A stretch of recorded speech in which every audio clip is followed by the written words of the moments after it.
다시는 없어야 할 대한민국 헌정사의 비극입니다. 분열과 갈등을 멈추고 시위와 공동체 회복의 길로 나아가야 합니다.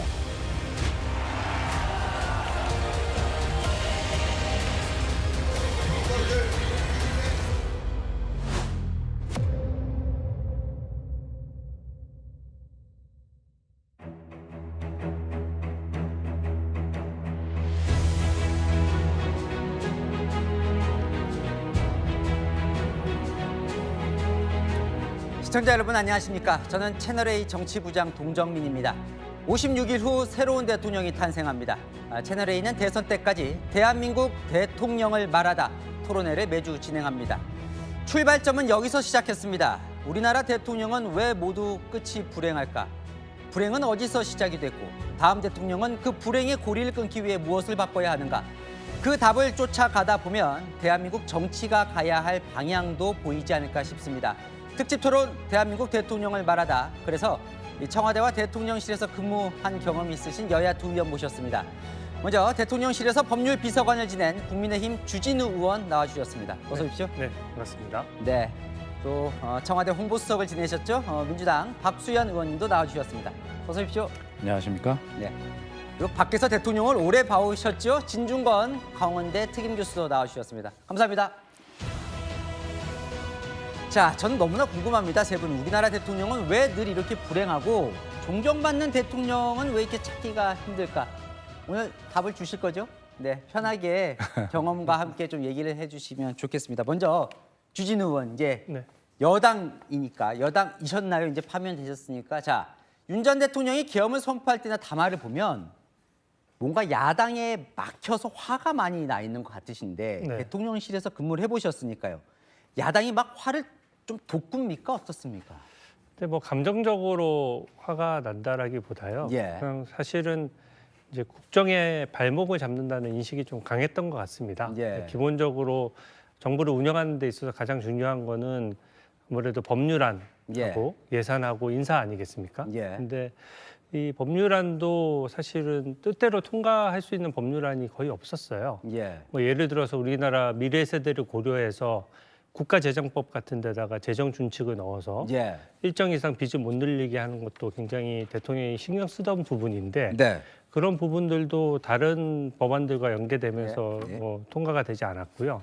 또 인사 부분에 있어서도 거의 이제 강요 같은 걸 임명할 때도 예. 인사청문 보고서가 채택되지 않았던 비율이 한 43%에 육박했습니다. 그러다 보니까 늘 인사 부분에 있어서도 뜻대로 인사를 좀 안 하지 되고. 못한다는 측면이 있어서 그 점이 좀 그 대통령도 그렇게 인식을 하고 정부가 국정 철학에 맞춰서 대한민국을 한번 이끌어 볼 수 있는 최소한의 시간은 보장이 되고 예. 그 시간에 따른 정치적 책임을 져야 되는데 그 부분이 좀 저는 많이 아쉽다는 아니 생각이 근데 듭니다. 보통 제왕적 대통령 하잖아요. 네.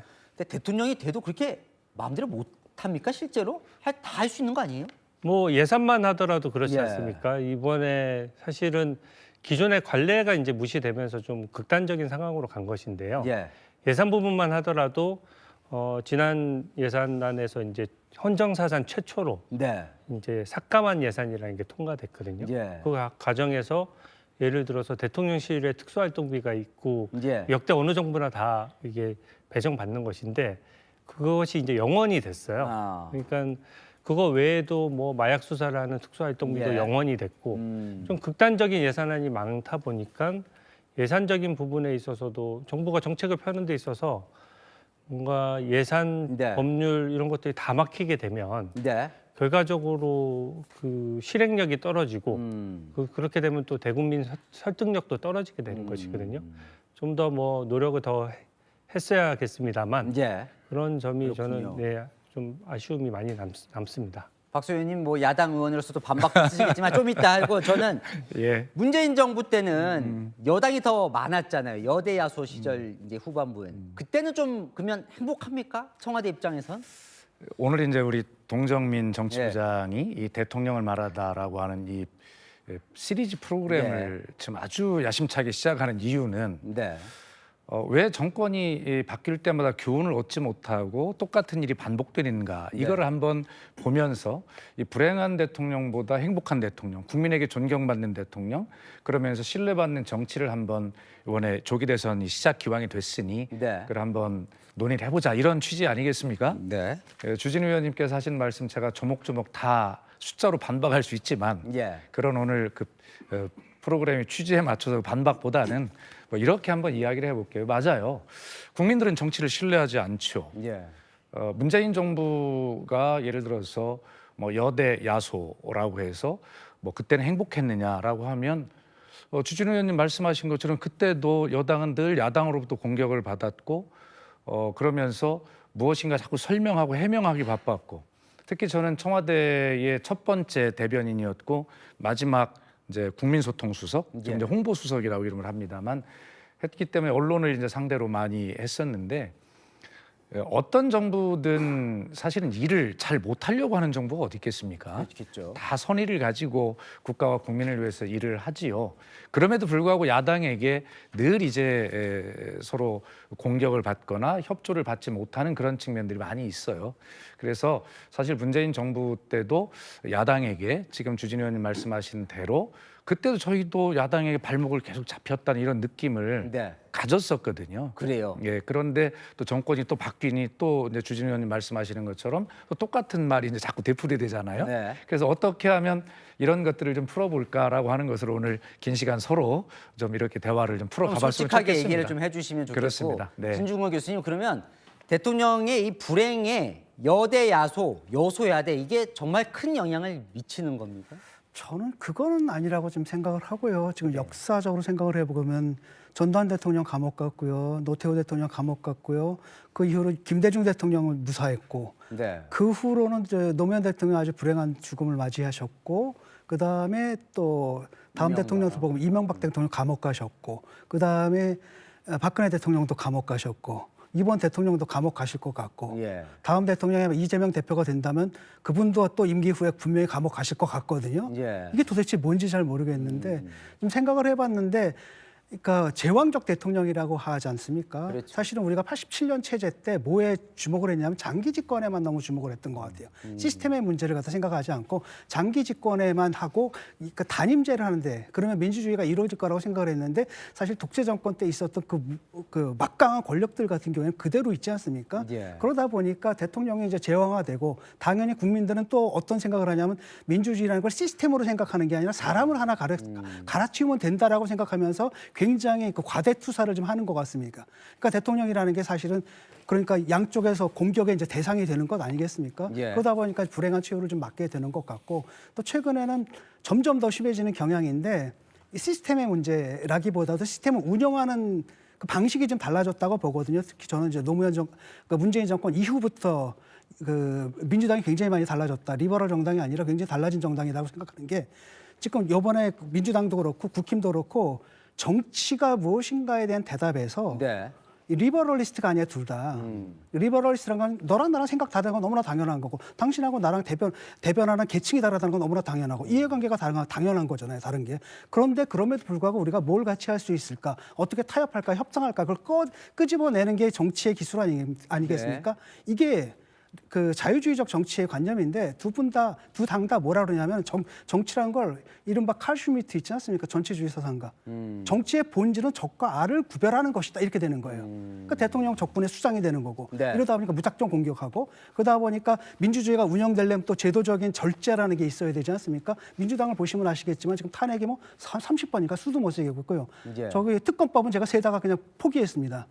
이런 식의 극단적인 그러니까 법으로 허용된 모든 극단적인 수단까지 다 동원했고 그건 바로 뭐냐면 정말로 예컨대 탄핵을 하거나 아니면 정말로 특검이 필요하거나 이런 게 아니라는 거잖아요. 정치적 수단화됐고 이렇게 해서 두 당이 갖고 있는 그런 정치에 대한 굉장히 그릇된 관념들이 최근에는 이게 아예 그냥 굳어진 것 같아요. 양당에서. 그러다 보니까 이제 대통령의 불행이라는 것은 더 비극적인 형태로 이제 반복이 되는 거죠. 그러니까 뭐 여대 의원 수가 문제가 아니라 그릇된 관념이 문제라는데요. 네, 이래서 이제 제가 우리 진중근 교수님 말씀에 이어서 먼저 좀 한 말씀 잠깐 드리면 맞습니다. 교수님 말씀에 동의하고요.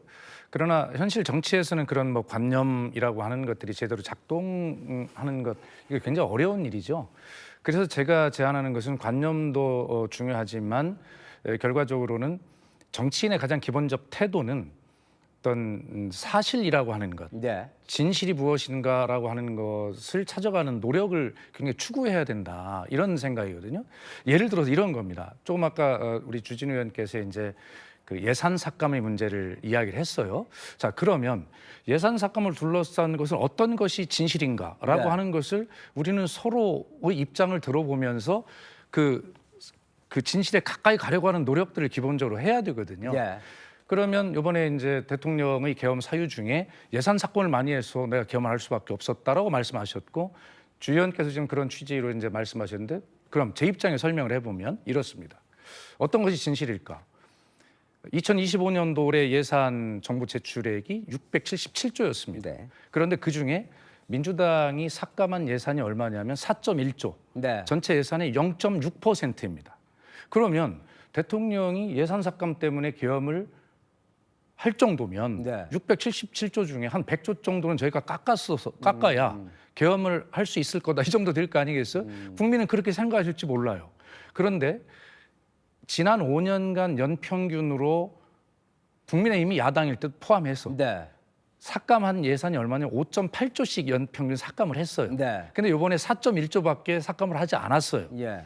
그런데 예산 삭감이 너무 심해서 계엄을 할 수밖에 없었다. 자, 이 액수에 대한 진실은 서로 속일 수가 없는 거지 않습니까? 네. 예.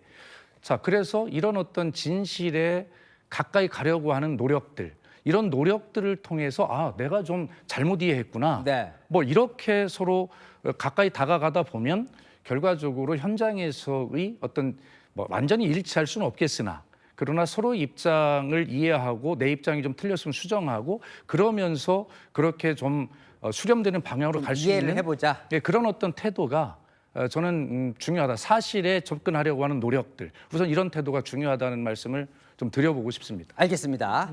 자, 제가 질문을 하나 드릴 겁니다. 이른바 정치부장이 준비한 F 질문 코너인데요. MBTI 질문입니다. 저는 이제 사실 T인데 좀 감성형 F 질문을 던져보려고 하거든요. 일단 이 장면 보고 제가 질문 던지겠습니다. 재판관 전원의 일치된 의견으로 주문을 선고합니다. 주문, 피청구인 대통령 윤석열을 파면한다. 자, 헌법재판소 문영배 권한대행이 저 파면한다라는 말을 했을 때 진중권 교수님, 윤석열 대통령은 당시 가장 먼저 어떤 생각이 들었을까요? 어떤 감정이었을까요? 저는 이분의 정신 상태가 정상이 아니라고 보거든요. 아유, 예. 예. 그렇기 때문에 모든 사람들을 뭐 저 같은 경우에도 8대0 나올 거라고 얘기를 했고 모든 사람들이 인용이 거의 확실하다고 믿고 있는데 본인은 아마 기각이나 각하의 가능성들을 아마 굳게 믿고 있었을 것 같아요. 그래서 상당히 큰 충격을 받았고 그때부터 이제 약간 인지 부조화 상태에 좀 빠지지 않았을까 싶어요. 놀람. 그렇죠. 놀람이고 자기가 믿고 있는 현실하고 바깥에 있는 객관적 현실이 얼마나 다른지 네. 그 차이를 갖다 현격하게 깨닫고 상당히 충격을 받지 않았을까. 뭐 내심에서는 인용될 가능성을 생각하고는 있었겠지만 예. 우리가 생각하는 것보다 훨씬 더 기각과 가까이 가능성을 높게 보고 있었기 때문에 네. 그게 무너졌고 그때 이제 자기 자신을 갖다 형성했던 그러니까 계엄을 할 때부터 계속 그분을 갖다 사로잡혔던 저는 그걸 갖다 돈키호테주의라고 하는데 그것이 냉철한 현실을 만나가지고 깨질 때 마치 돈키호테가 마지막에 느끼지 않습니까? 자기가 했던 것들이 모두 다 환상이었다라고 깨닫는 예. 그 시점과 좀 비슷하지 않았을까라고 생각을 해봅니다. 주진우 의원님, 뭐 네. 여러 가지 회환도 좀 있을 것 같고요. 이렇게 스쳐 지나가는 장면들도 있었을 것 같아요. 대통령 입장에서. 예. 지금 국민들께서 대통령 그 탄핵과 관련해서 안타깝게 생각하는 국민들도 상당수 있는 것은 적어도 지금 진 교수님 말씀하신 것은 저는 좀 과하다고 생각하는 것이 그래도 대통령만의 또 진정성이 있었던 것이거든요. 예. 그리고 또 대한민국을 사심 없이 이끌려고 했던 것인데 그게 현실에 부딪히면서 좀 국민 눈높이에 못 맞았던 측면이 있는 것이고요. 특히 저는 저 얘기를 들으면서 대통령 입장에서는 국민들에게 미안함을 느꼈을 것입니다. 그리고 또 특히 미래 세대 걱정을 되게 많이 하셨어요. 제가 대통령실에 있을 때도 이게 청년 세대들에게 빚이 넘어가는 문제라든지 또 청년 세대들이 예전에 우리 기성세대들이 누리던 어떤 일자리라든지 주거라든지 여러 가지 환경에 있어서 제대로 보장받지 못하는 측면이 있었고 네. 그것이 결국은 어떻게 보면 문재인 정부 때 빚을 늘려나갔던 과정 이런 것들을 이제 원상태로 빨리 회복시켜야 되겠다는 생각이 확고했던 것이고요. 네. 그래서 대통령 메시지를 잘 보면은 이제 미래 세대에 대한 얘기가 많습니다. 네. 그래서 미래 세대에 대한 걱정과 어떤 미안함 그리고 힘에 붙여서 어쩔 수 없었던 좀 후회 이런 복합적인 감정이 들었을 것 같아요. 네. 박수님 뭐 꼭 하셔야 돼요? 아니 뭐 어때서? 저는 뭐 예. 두 분 말씀하셨으니까 예, 뭐 제가 짧게. 덧붙일 건 없겠으나 예. 그러나 하여튼 그 대통령이 정말로 주진 의원이 얘기하시는 그런 선의를 가지고 노력을 하셨을 텐데 그렇다고 해서 그것이 안 풀린다고 그래서 군사력을 동원하고 이런 어떤 비상수단을 동원해서 계엄이라는 방법을 했어야 될까라고 하는 그런 비정상적인 결단을 내리는 그 정신력이 도대체 어디에서 나오지? 네. 라고 하는 이제 그런 생각을 하는데 그런 정도를 결단할 수 있는 어떤 정신력, 멘탈이라고 하면 저때 파면 선고를 했을 때 네. 저는 윤석열 대통령이 당연히 예상했을 거라고 생각합니다. 네, 그래서 이것이 나의 역사적 책무다라고 생각하고 계엄은 요건이 안 되는데도 하신 분이기 때문에 네. 뭐 저런 부분은 뭐 충분하게 이겨낼 수 있는 정신력으로 좀 담담하게 받아들이지 않았을까. 윤상현 의원도 그렇게 갔다 와서 얘기하지 않았어요. 예. 하여튼 저는 뭐 이 부분에 대해서는 더 덧붙이고 싶지는 않습니다. 알겠습니다. 이제 지금부터 좀 본격적으로 불행은 어디서부터 시작됐을까 답을 찾아 한번 떠나보겠습니다. 자, 이제부터 좀 자유롭게 좀 토론을 해주시면 좋겠고요. 여기서 출발해 보겠습니다. 네. 대통령의 인사건입니다. 대통령 불만이 많았던 것 같습니다. 국회 동의 없으면 임명을 못하고 임명해놓으면 탄핵한다고 하고 반면 야당은 제대로 된 인사를 내놓지를 않는다라고 했는데 주진 의원님 대통령실 있을 때 좀 인사에도 여러 가지 이제 하면 뭐가 가장 답답해요? 언제 야당한테? 네, 일단은 이제 처음 출발할 때 예. 예를 들어서 방통위원장과 권익위원장 이런 자리는 이제 부처 장관과 준하는 자리입니다. 네. 그래서 국정 철학을 같이 하지 않고서는 국무회의에 참여해서 국무위원들과 토의하고 토론해서 그 대통령을 뽑았을 때 그 예. 대통령의 국정 철학에 맞춰서 하기가 좀 어려운 자리거든요. 예. 근데 애초에 첫 단추부터 이제 박근혜 정부에서 문재인 정부로 넘어갈 때는 사실은 방통위원장이나 권익위원장을 비롯해서 그 강요들이 전원이 다 바뀌었어요. 네. 그러니까 임기가 꼭 보장돼야 되는 검찰총장이나 대법원장이나 헌재소장 이런 자리들 외에는 사실은 이제 국민이 이제 믿고 표를 줬으니까 네. 소위 뭐 허니문 기간이라고도 볼 수 있죠. 그래서 인사를 제대로 처음에 생각했던 대로 인사안을 짜서 그대로 한번 운영해 볼 수 있는 최소한의 시간이 있어야 되는데 예. 방통위원장이나 권익위원장 자리부터 처음부터 막혀 있었던 측면이 있고요. 네. 방통위원장이 이제 방송 쪽에 이제 꼭 그 방송과의 관계 이런 설정 부분에 대해서만 다 관심이 많으신데 통신 분야의 사업적인 분야도 굉장히 많습니다. 네. 그래서 우리나라 통신업계의 경쟁력이나 이런 거 결정해야 되는 주요 정책기관이거든요. 부처 장관 중에서도 굉장히 어떻게 보면 큰 부처의 장관이나 네. 마찬가지인데 방통위원장 같은 경우에는 지금 민주당에서 3번 탄핵을 했고요. 네. 또 그 권한 대행조차도 탄핵을 했어요. 그래서 결과적으로는 방통위원장이 3명이 중간에 중도 사퇴를 해보지도 네. 못하고 사퇴를 했어야 됐고 이진숙 방통위원장도 지금 근무한 지 네. 하루 이틀 만에 탄핵이 되지 않았습니까?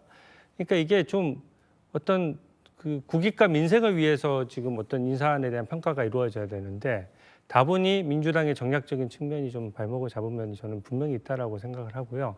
또한 아까 얘기했다시피 인사청문 보고서를 뭐 채택 안 했어도 네.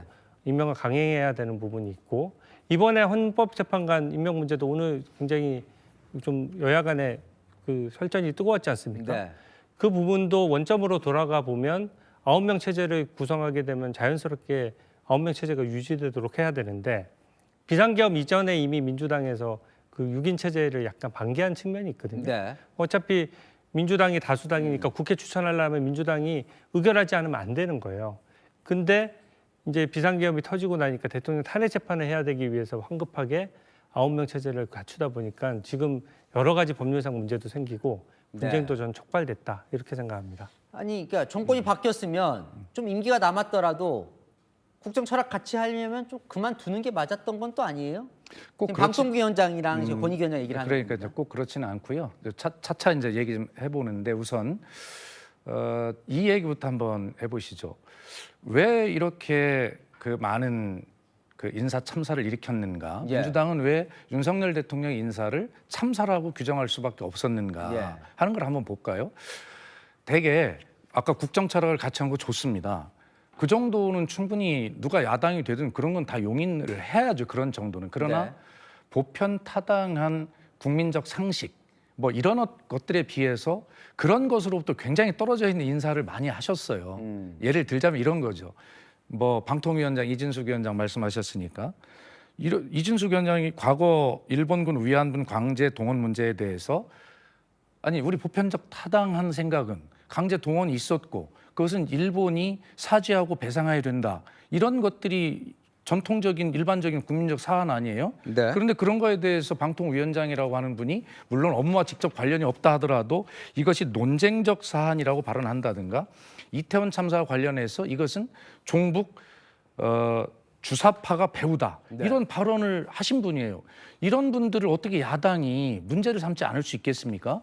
그리고 지금 김문수 고용노동부 장관만 해도 일제 강점기 선조들의 국적은 일본이라든가 세월호 추모를 무슨 죽음의 부판이라고 한다든가 이러한 말들을 하고 그거에 대해서 정확히 규정하지 않고 사과도 하지 않는 이런 어떤 국무위원들이나 장관들, 김용호 통일부 장관도 마찬가지고요. 그다음에 소위 저희가 뉴라이트 인사라고 하는 이런 분들을 뭐 독립기념관장에 앉힌다든가 뭐 이런 여러 가지 있잖아요. 뭐 그렇게 하면 뭐 끝도 근데 없으니까. 아니, 만약에 그러니까- 하나만 저는 여쭤보고 싶은 게 만약에 그럼 민주당이 정권을 가져가면 이진석 방통위원장 임기를 유지해 주실 거예요? 아니 그래 잠깐만요. 그래서 예. 지금 우선 하시는 말씀이 이런 거예요. 네.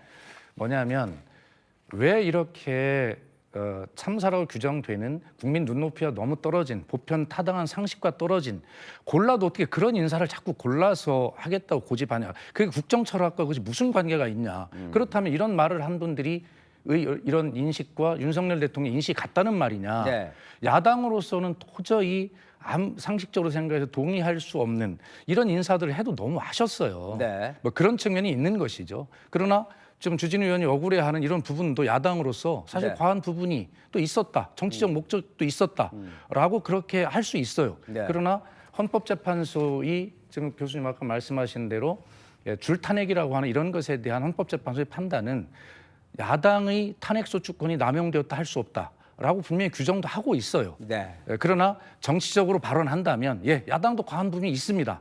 그러나 왜 그렇게 야당이 과하게 할 수밖에 없는 그런 정도의 평균적인 국민 눈높이에 너무 떨어진 일인사들만 그렇게 자꾸 골라서 와서 대통령이 국정 철학과 먼 사람들을 가져왔냐. 이런 부분을 야당으로서 할 수밖에 항변을 없죠. 하셨는데 예. 진중경 교수님, 그러면요 국민 입장에서는 정권이 바뀌었습니다. 임기는 남아 있어요. 그 공공기관장은 임기를 채우는 게 맞는 겁니까? 아니면 정권이 바뀌었으니까 국정철학 맡는 사람 하게 물러나는 게 맞는 겁니까? 그 두 당이 합의를 해야 되는데 합의가 안 되죠. 합의가 안 돼요. 그렇죠. 그러니까 그 입장이 바뀌면 또 똑같은 짓을 하거든요. 예. 그래서 우리가 사회적 합의가 필요합니다. 그 부분에 대해서는 앞으로는 어떻게 할 거냐. 지금까지 그래 왔는데 예. 앞으로는 어떻게 할 거냐. 저는 윤 대통령한테 바랬던 건 뭐냐면 그 임기를 보장해 줄 걸 바랬어요. 예. 그다음에 시간이 임기는 어차피 지나갈 거 아닙니까? 그 이 대통령 임기보다 길게 했어요. 그 안에 교체하면 되는 거고 네. 그분 임기는 또 그분 임기대로 가는 거잖아요. 그 사이를 못 찾고 집어넣는 그 행태를 또 하더라고요. 민주당이 그 짓을 했었잖아요. 네. 그 행태를 또 하는 걸 보고 굉장히 그때 실망을 했고 또 두 번째 지적하신 게 뭐냐면 그러니까 통일부 장관에다 반통일 인사를 집어넣고 그렇잖아요. 역사 인식에 정말 문제가 있는 사람을 갖다 역사 관련 일에 막 집어넣고 그래서 거꾸로 된 인사를 하는 걸 좀 봤거든요. 그래서 인사 기준 자체가 그 일반적인 국민의 입장에서 볼 때는 너무 이념화됐다 네. 이런 생각이 들었거든요. 네. 그다음에 그런 경향이 특히 2023년 3월부터 3.1절 그 기념사 딱 보면 저 깜짝 놀랐거든요. 이게 뭐지? 이게 6.25 기념사인가? 3.1절이 없어졌더라고요, 그냥. 이걸 딱 보면서 이게 굉장히 이념적으로 편향됐고 대통령이 지금 그렇게 이데올로기에 사로잡힌 사람들 틈에 좀 묻혀 있는 게 아닌가라는 생각을 좀 가졌습니다. 근데 그럼에도 불구하고 탄핵을 남발하는 건 아까 그렇게 탄핵 소추권을 남발한 건 아니다라 그랬는데 제가 들은 뉘앙스는 좀 다른 거였거든요. 남발은 했다. 근데 법적으로 위반은 아니다 이런 거였거든요. 그러니까 계속 기각했던 거고 계속 줄줄이 기각됐다는 건 뭐냐면 그게 탄핵이라는 게 할 필요가 없는 거고 아주 철저하게 정치적이었다라는 걸 헌재가 인정한 겁니다. 네. 그 제도적 인내라는 게 있어야 민주주의가 유지되는데 사실상 민주당의 방식은 뭐냐면 그 제도적 인내를 하지 않음으로써 민주주의 실질적으로 파괴해 왔거든요. 물론 그렇다고 그래서 그게 대통령이 계엄이라는 극단적인 수단을 취한 걸 정당화할 수는 없는 거고 민주당이 잘못보다 사실 몇 배가 더 크다고 보는데 그럼에도 불구하고 사태를 이렇게 만든 데는 민주당도 굉장히 큰 잘못이 있다고 봅니다. 이건 어때요? 그러니까 사실 지난 총선 이제 여당에서 패배한 이후에 윤석열 대통령이 당시에 이재명 대표에게 총리 추천하라고 했었잖아요. 그때 야당이 총리를 추천했으면 뭐 윤석열 대통령이 추천하라고 했으니까 추천 받았다면 뭔가 조금 풀릴 수도 있지 않았습니까? 왜 추천 안 하셨어요 그때? 이제 그 말씀을 드리기 전에 예. 잠깐 하나 좀 아까 앵커께서 네. 질문하신 정권이 바뀌었을 때 공공기관장이나 다른 분들 임기 조정 문제에 예. 대해서 한번 결론을 좀 맺고 갑시다. 문재인 정부도 이것을 완벽하게는 하지 못했어요. 그런데 잘못 알고 계신 사실이 있습니다. 문재인 정부 때는 박근혜 정부에서 넘어온 기관장들의 임기를 100% 보장하기 위해서 정말 노력했어요. 이 통계가 놀라운 통계를 거짓말하지 않습니다. 예. 그런데 지금 우리가 토론하는 것은 문재인 정부 때도 그냥 당연히 자리 다 회수했을 거야 이런 네. 그냥 일반적인 얘기를 하거든요. 저희는 이 문제를 해결하기 위해서 적어도 공공기관 운영 등에 관한 법률을 개정을 했어요. 그리고 예. 임기를 보장하기 위해서 노력했는데 수치가 그렇습니다. 박근혜 정부에서 임명된 공공기관장이 공석을 11개 기관을 제해서 그당시 319명이 있었는데요. 예. 이 중에서 63.9%인 204명이 임기를 완벽하게 맞추었습니다. 나머지는 저희가 자른 게 아니라 스스로 그만두신 분들이 있었고요. 그래서 네. 저희는 거의 임기를 다 맞추려고 보장하려고 노력했고 그다음에 이 상임감사, 기관장과 상임감사도 있잖아요.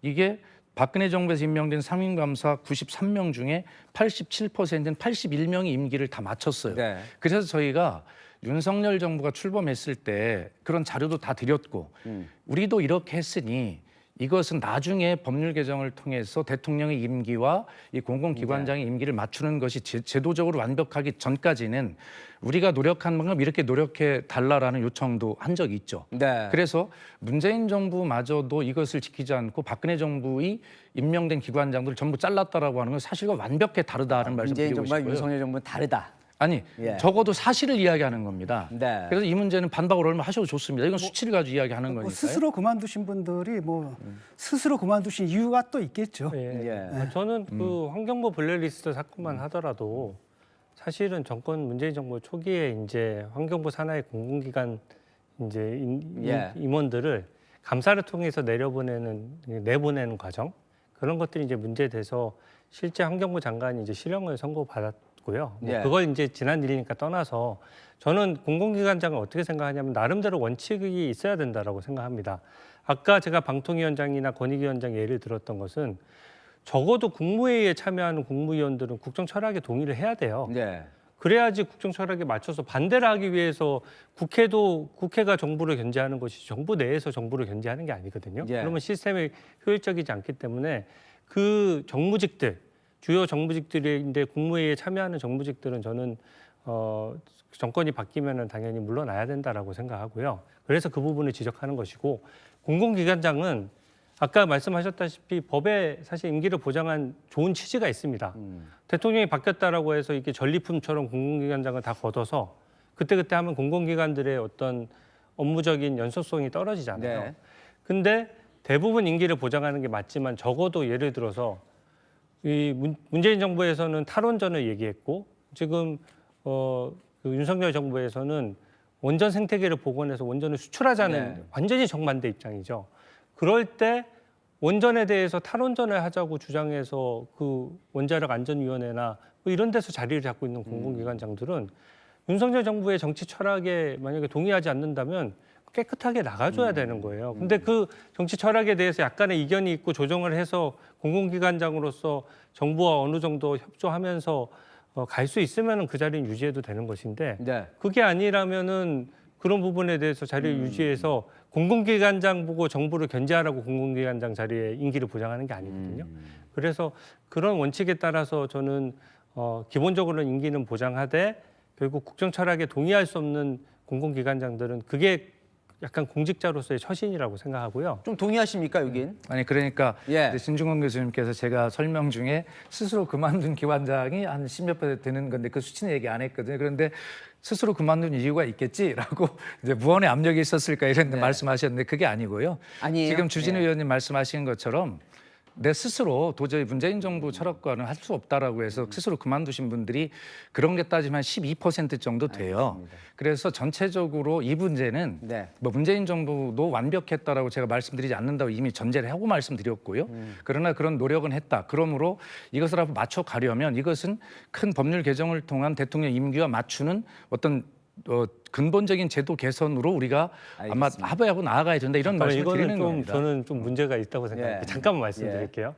지금 갑자기 이제 이 상황이 되고 민주당의 집권 가능성이 커졌다고 판단되는지 갑자기 대통령의 임기와 공공기관장의 임기를 맞추겠다라고 해서 추진한다라고 해서 언론 보도까지 났거든요. 네. 저는 이거는야말로 진짜 내로남불이라고 생각합니다. 문재인 정부 때 임명됐던 공공기관장이 지금도 자리를 지키고 있는 사람이 많은데 갑자기 대통령과 임기를 맞춘다 그러면 모든 공공기관장 중에 정말 중요한 자리도 많거든요. 예.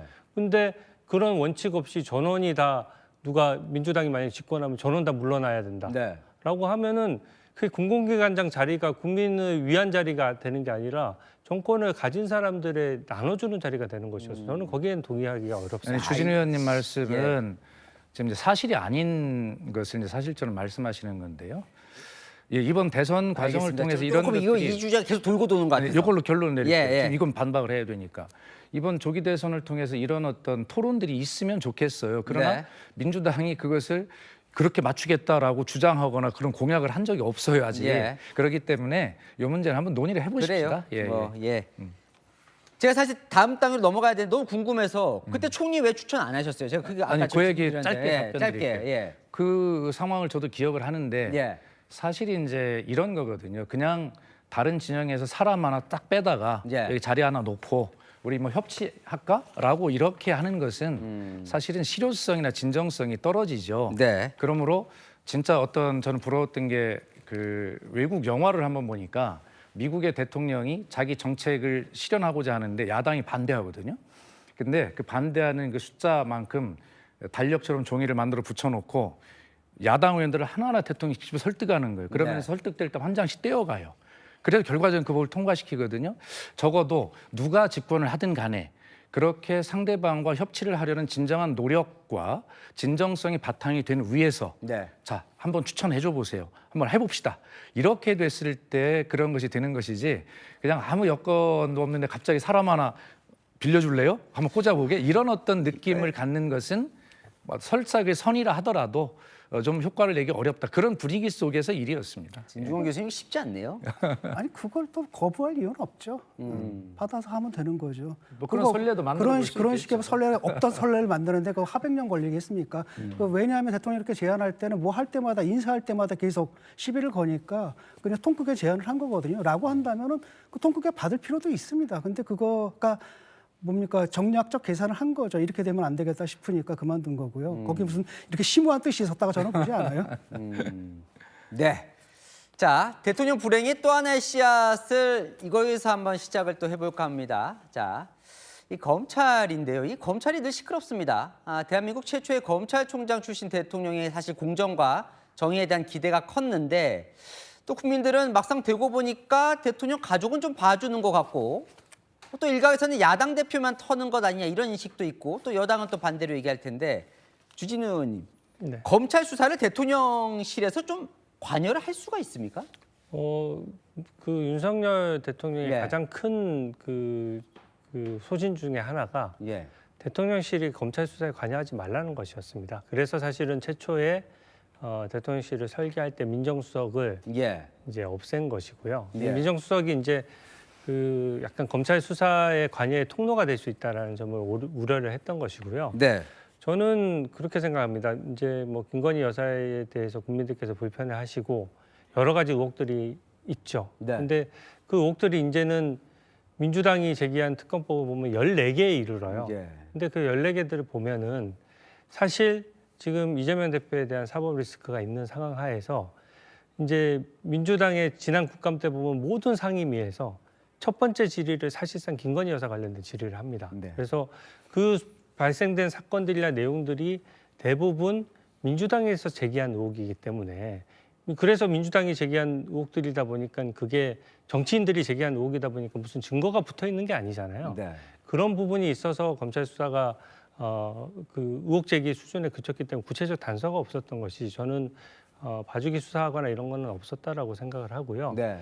특히 뭐 예를 들어서 그것을 알 수 있는 것이 바꿔서 말해서 이재명 대표가 얼마 전에 오늘 그 변론 준비기일이 있었습니다.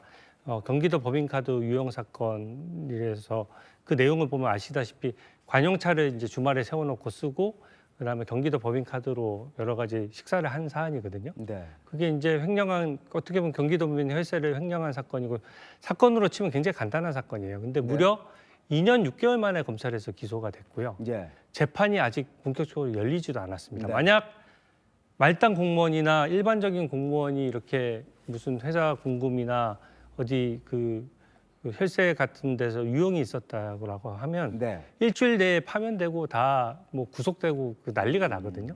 그런 면에서 어떻게 보면은 검찰 수사가 권력자의 좀 굴해서는 안 되는 것인데 이게 지금 너무 이재명 대표 관련된 것은 사법 리스크가 여러 가지 사건도 있고 또 김건희 여사 관련된 의혹도 너무 많이 제기되다 보니까 예. 검찰에서 지금 그 수사의 균형이라든지 절차의 신속성 이런 것들에 대해서 지금 원칙이 좀 더 예. 엄정해야 되거든요. 네, 그런 면에서 좀 복잡하게 상황이 된 것 같아요. 네. 박수현님도 이제 보면 예.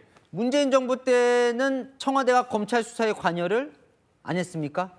그걸 제가 알 수가 없죠. 그러나 예. 지금 야당에서는 추진호 의원님은 무지하게 개입했을 거야라고 의심하고 계실 알고 거 있는 아니에요? 거고 여기는 또 지금 김건희 여사 수사 관련해서는 검찰이 대통령실 눈치 봐서 제대로 못했다고 보시잖아요. 서로 그렇게 의심하는 거죠. 그래요. 그런데 제 경험을 말씀드리면 그 김건희 여사 문제에 대해서 제가 청와대 국민소통 수석할 때 마지막 해에 제가 민정수석에게 물어본 적이 있어요.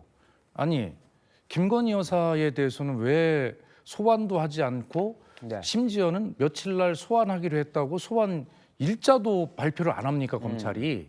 민정수석이 그런 거 관여 안 합니까? 그랬더니 그때 그 민정수석이 저희는 그런 거 안 합니다. 예. 딱 그렇게 얘기를 해서 제가 뭐라고 했냐면 사적으로 아니 정말 답답하네요. 뭐 이렇게 대화를 나눴던 기억이 있는데 아니, 물론 뭐 그렇게 완벽하게 개입을 안 하게 했겠습니까? 그냥 상식적으로 생각할 때. 네. 그러나 가급적 이렇게 볼 수 있죠. 소위 추윤 갈등이라고 하는 어떻게 보면 오늘날 윤석열 대통령을 대통령으로 만들어줬던 그 윤석열 대통령을 막 핍박했다고 하는 그 추윤 네. 갈등 있잖아요. 그때 왜 문재인 대통령이 그걸 정리를 안 했을까? 네. 그래서 지금 사실 문재인 대통령을 원망하는 사람들은 왜 윤석열 같은 그런 대통령을 나오게 놔뒀냐라고 그렇게 원망하는 사람들이 많아요. 그런데 그때 문재인 대통령의 입장은 뭐냐면 검찰총장의 임기를 보장한 것. 그것은 정치적 독립, 중립을 위해서 그런 제도를 만들었는데 어떻게 그것을 대통령이 개입을 하는가. 예. 더 좋은 민주주의를 위해서 인내하고 자제해야 된다. 이런 말씀을 하셨었거든요.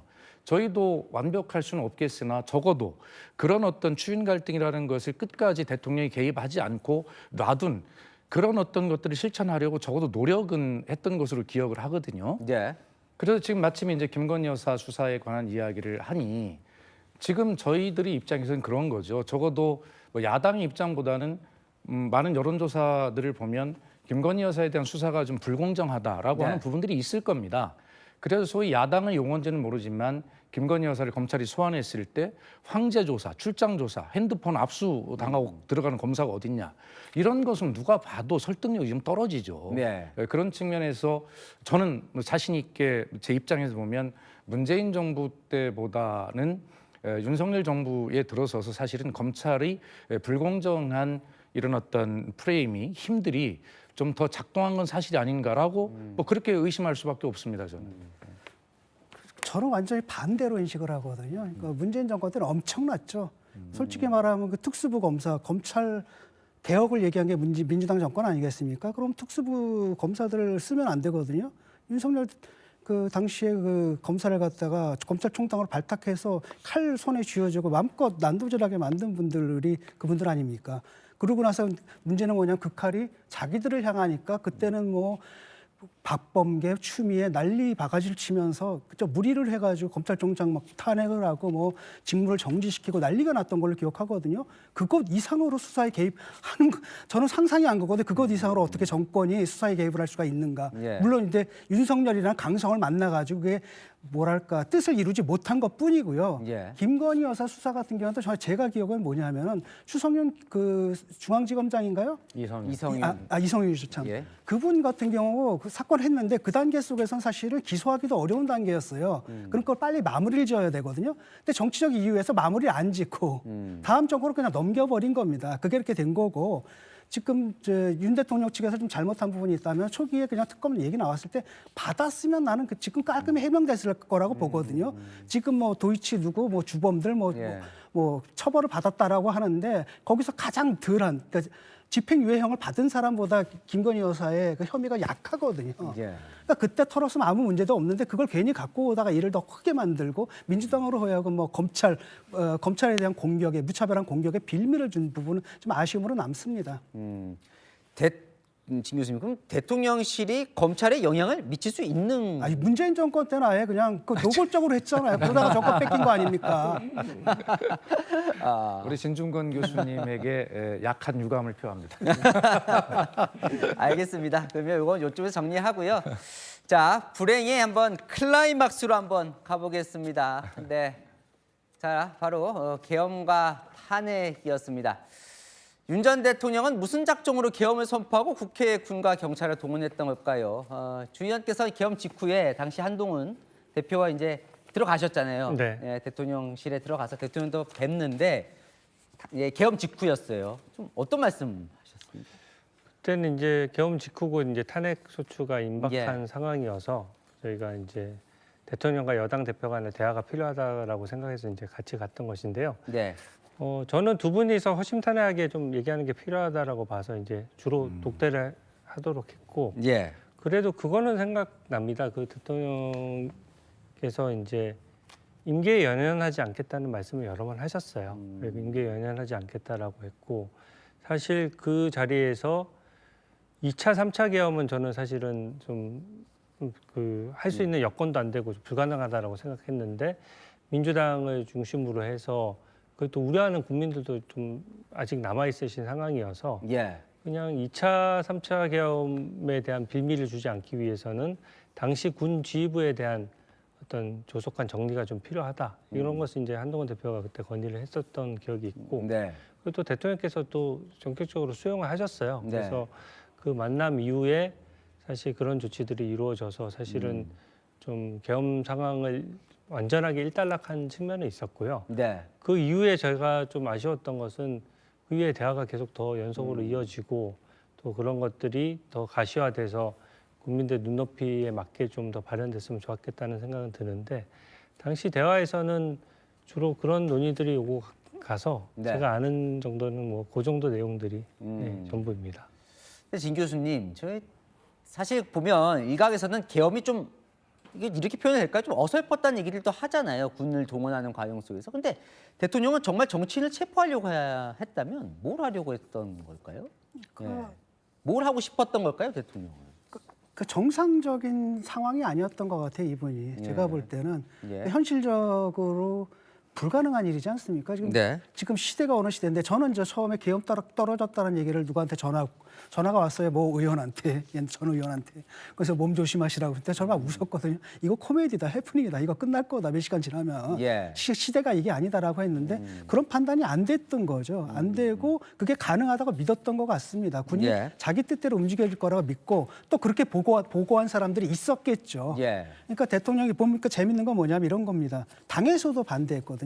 내각에서도 반대했거든요. 그럼 계엄을 하겠다는 결심을 도대체 누구랑 했을까? 예. 그 극소수의 사람들하고 했을 것 같거든요. 근데 그 사람들이 어떤 사람들이냐면 딱 보면 성한 사람들이 아니거든요. 그 사람들 틈에 지금 사로잡혀 있었던 거고 그렇기 때문에 올바른 판단을 못 내렸던 겁니다. 그러니까 정말로 정치인 체포할 수 있다고 믿었던 거고 네. 정말로 선관위에서 무슨 개표 조작을 했을 거라고 믿는 거고 예. 우리가 상식적으로 볼 때는 황당하잖아요. 네. 그런 생각을 정말 하셨던 거라고 봐요. 저는. 또 성안이라고 하니까 조금 또 예, 좀 또 제가 예, 조금 표현은 정화해서 예, 그래도 좀 하겠습니다. 말씀을 교수님 죄송하지만 해보면 이런 것 같아요. 저는 좀 안타까운 게 윤석열 대통령이 누구로부터 잘못된 보고를 계속 받고 있구나라는 예. 생각을 했어요. 아까 제가 예산 삭감 얘기를 했잖아요. 근데 대통령이 그 계엄에 대한 담화를 발표하면서 한 이야기 중에 아까 예산 네. 삭감은 제가 0.6%밖에 삭감하지 않았는데 말이 안 된다 말씀드렸잖아요. 근데 그 중에 막 기억나실 거예요. 원전 생태계 지원 예산을 삭감하고 체코 원전 수출 예산을 90% 삭감했다. 네. 이거 직접 발표하셨어요? 응? 저게 무슨 소리지? 제가 예결위원이거든요. 네. 그런 일이 없거든요. 그러자 이 산업부 장관이 상임위에서 뭐라고 답변하냐면 야당 의원이 묻습니다. 대통령이 이렇게 이야기했는데 체코 원전 수출 예산 90% 삭감한 당한 일이 있습니까? 없습니다. 네. 윤석열 정부의 장관이 답변하는 거예요. 예. 그러면 장관이 그런 보고를 하지 않았을 거 아닙니까? 그럼 윤 대통령에게 도대체 누가 그런 걸 보고를 해가지고 정말 당당하게 담화문에 체코 원전 수출 예산 90% 이상이 삭감됐다. 그래서 계엄했다. 이런 이야기를 누가 하게 만들었는지. 그리고 지금 교수님 설명하셨습니다만 이 계엄에 대한 이런 전체적인 상황도 누가 이런 것들을 판단을 잘못 보고를 해서 이런 결단이라고 할까 이런 걸 하게 만들었는지. 네. 그러니까 결과적으로 그 소위 계엄을 해제하고 나서 합참의 그 결심 지원실입니까? 거기에 모여서 했다는 말씀이 보도가 돼 있잖아요. 검찰 뭐 신문 조서에도 있겠지만 예. 김용현 장관에게 아니 그거 봐라 국회에 내가 1,000명 정도는 보냈어야 된다고 하지 않았냐. 500명밖에 안 보냈으니까 이런 일이 있지 않았냐라고 하는 말이 그건 일단 보도죠. 아니 그러니까 예. 그 이제 검찰 피의자 신문 예. 조서를 바탕으로 나왔을 텐데 자 그렇게 되면 결과적으로 대통령에게 아까 제가 극단적인 예로 원전 예산이 삭감된 게 없는데도 삭감되었다고 발표를 거짓 발표를 하는 것이나 네. 그다음에 여러 가지 계엄과 관련된 여러 상황들에 대해서 뭔가를 보고를 받았는데 잘못된 보고들을 받고 잘못된 판단들을 내리도록 하는 뭔가가 문제가 있어요. 이 두 가지를 다 볼 때. 그래서 윤석열 대통령의 불행은 네. 결과적으로 본인이 여러 가지 업무나 국정에 대한 파악이 제대로 안 된 상태에서 예. 제대로 되지 않은 보고와 제대로 된 보고를 구별하지 못하고 본인이 어떤 중요한 결정을 내린 그런 결정, 잘못된 결정의 연속이었다. 그 과정에 국민의힘이라는 당도 문제고 그 대통령 비서실이라고 하는 참모진, 네. 그다음에 정부 이 세 그룹이 대통령에게 도대체 어떤 정보를 보고를 했는지 그 시스템에 저는 굉장히 큰 불행의 씨앗이 있었다 이렇게 생각합니다. 그러니까 공적 의사 결정이 작동하지 않은 거예요. 예. 작동하지 않은 거고 어떤 뭐 사적이라고 해야 되나 어떤 특정한 그룹에 의해서 그게 형성된 거고 계엄의 목적은 내가 볼 때는 딱 하나입니다. 선관위 간다 할 때 이거 뭐지 있거든요. 정당화를 하기 위해서라는 겁니다. 그러니까 이분들은 그 총선에서 졌다는 걸 납득을 못 하는 거거든요. 예. 진리가 없는데 졌다라고 하면 내가 잘못했구나라고 하는 게 정상이잖아요. 그게 아니라 진리가 없는데 졌다라고 한다면 선거 결과가 조작됐을 것이다. 선관위를 털어라. 선관위를 뒤지게 되면 거기에는 부정선거의 증거가 있을 것이다. 그렇다면 나 이걸 들고 나와서 지금 여소야대 상황 이 모든 것들이 사실 여기서 비롯됐다라고 해서 내 계엄을 정당화할 것이다. 라는 확신 때문에 글로 보낸 게 아닌가 이런 생각이 들어요. 그러니까 헌법재판관 결정문을 보면 사실 그 얘기가 좀 나오긴 합니다. 요약해 보면 총선 때 잘해서 국민 선택 받을 수 있는 기회가 있었는데 그때를 잘 놓쳤다. 예, 그 얘기가 있긴 해요. 네, 저는 헌재 결정문을 보면서 예. 적어도 이 두 분 말씀도 다 좋으신데 적어도 두 가지 관점을 저희가 생각해야 된다라고 그래요. 생각합니다. 예. 헌재가 일단 그 절차적 정의를 지키는 우리나라에서 제일 중요한 기관이고 거기가 모범 기준이 돼서 모든 국민들에게 절차적 정의를 지키게 되는 것이거든요. 네. 근데 이번 대통령 탄핵 재판에 대한 절차적 정의라고 하는 건 결국 반대 신문권도 보장하고 수사 기록을 어떻게 할 거냐의 문제들도 있었는데 그게 다 기존의 적법 절차 원칙보다 다 후퇴된 입장으로 진행이 됐어요. 예. 지금 말씀하셨던 내용들도 다 언론 보도를 토대로 하거나 저희가 알려진 내용을 토대로 하지만 그게 헌재의 증언 내용만 놓고 봤을 때 과연 어느 정도로 객관적인 증거로 입증됐느냐라는 네. 부분이 있는 것이고요. 그리고 두 번째는 헌법재판소에서 이제 결정한 내용을 이제 사실관계 확정도 문제지만 결국 비상계엄에 대한 어느 정도의 판단은 국민 판단은 저는 끝났다라고 생각합니다. 예. 그 부분에 일정 부분 동의를 해요. 하지만 이번 헌재 결정문은 거울처럼 그 비상계엄에 대한 판단이 끝났으니까 비상계엄 전후 사정도 함께 국민들한테 비춰주고 있다라고 생각합니다. 예. 물론 그냥만 보면은 비상계엄 왜 45년 만에 했겠지라고 했지만 대통령으로서 비상계엄 이전에 탄핵이나 특검을 폭주하는 상황, 특히 비상계엄 있기 전에도 민주당은 이재명 대표 사법 리스크가 있다 보니까 6개월 내에 대통령을 탄핵하겠다라고 사유도 없는데 일단 시한을 정해놓고 김민석 최고위원이 6개월 안에 탄핵하겠다고까지 얘기를 했거든요. 그러면 비상계엄 이전에 여러 가지 정치 활동을 좀 그 대한민국 자유민주주의 체제를 위협한다라는 생각을 한 거예요. 네. 그래서 그 수단이 저는 수단 자체를 다른 헌재가 지적하는 것처럼 다른 수단 더 국민들한테 더 설득했어야 된다, 더 낮췄어야 된다라는 부분에 일정 부분 동의하지만 그 부분이 지금 그 이전의 상황과 그 이후에 특히 대통령이 탄핵이 인용된 그날에도 최상무 부총리를 탄핵소추 또 하려고 본회의에 올리지 않습니까? 그런 부분도 민주당을 함께 거울처럼 비춘다라고 생각하고 적어도 최상무 부총리에 대한 탄핵소추 이런 것들은 이제는 철회를 해줘야죠. 네, 그렇게 해서 정상화를 해 나가야 된다라고 저는 생각합니다. 사실 맞습니다. 야당을 향한 얘기도 좀 있었습니다. 네. 재판관 소수 의견을 존중하고 대화와 타협을 통해 결론을 도출하도록 노력했어야 한다. 그 30번 탄핵 추진에 대한 성찰이 좀 필요하다 이런 얘기인 것 같아요. 헌법재판관들 결정문이. 예, 뭐 그 야당으로서도 그 말씀을 좀 깊이 성찰해 보겠습니다. 예. 근데 저는 이렇게 생각을 합니다. 그 이 판결문, 그다음에 결정문이 굉장히 큰 아주 아름다운 명문이었다는 평가를 많이 받잖아요. 그 중에서 저도 사실은 이 시민의 힘, 저항 이런 문구가 들어간 그 부분에서 뭐 소름이 탁 돋는 뭐 이런 정도를 느꼈어요. 그런데 저는 이 전체가 좀 이런 특징이 있어요. 그 헌법재판관 8분 중에 보수적 성향의 분도 계시고 당연히 있지 않습니까? 윤석열 대통령이 임명한 헌재 재판관도 계시고 이 전체의 과정이 정치권이 본받아야 될 일이구나 이런 생각을 하는 것이 정말 보수 재판관들이 자기들 주장, 윤석열 대통령의 주장을 기록에 남기기 위해서 주장을 했을 겁니다. 그래서 오래 걸렸겠지 시간이. 그런데 그런 주장들을 다 수용하고 담아줘요. 네. 그런 부분들을 지금 앵커가 질문하신 대로 그것은 민주당을 향한 부분도 있습니다라고 그렇게 얘기하시는 거죠. 네. 그러나 만장일치 결과에 이르기 위해서 저희들 민주당 입장에 보면 다소 불편한 부분들이 있어요. 그러나 그런 것들도 수용해서 넣으면서 네. 그다음에 그러나 윤석열 대통령이 헤아릴 수 없는 해악을 끼쳤다라고 결론을 내면서 만장일치로 가거든요. 네. 좋습니다. 어떤 그런 저는 야당이 들을 부분이 있다면 당연히 듣겠습니다. 그러나 전체적으로 보면 그런 어떤 전체 보수적 헌법재판관들의 의견까지도 수용하고 넣어서 만장일치 결론에 이르기 위한 이 과정이 결과적으로는 현재 정치권 여야가 함께 배워야 할 뭐 그런 어떤 이 판결문 결정문이 준 교훈이 아닐까. 구체적인 사실관계를 떠나서 저는 뭐 그런 것들은 우리가 생각해봐야 된다 이렇게 생각을 합니다. 민주당에 대한 지적이 보수 재판관들만의 생각이라는 데는 동의할 수 없습니다. 네. 저는 보수적이지 않은데 굉장히 크게 공감하거든요. 많은 국민들이 공감하고 있습니다.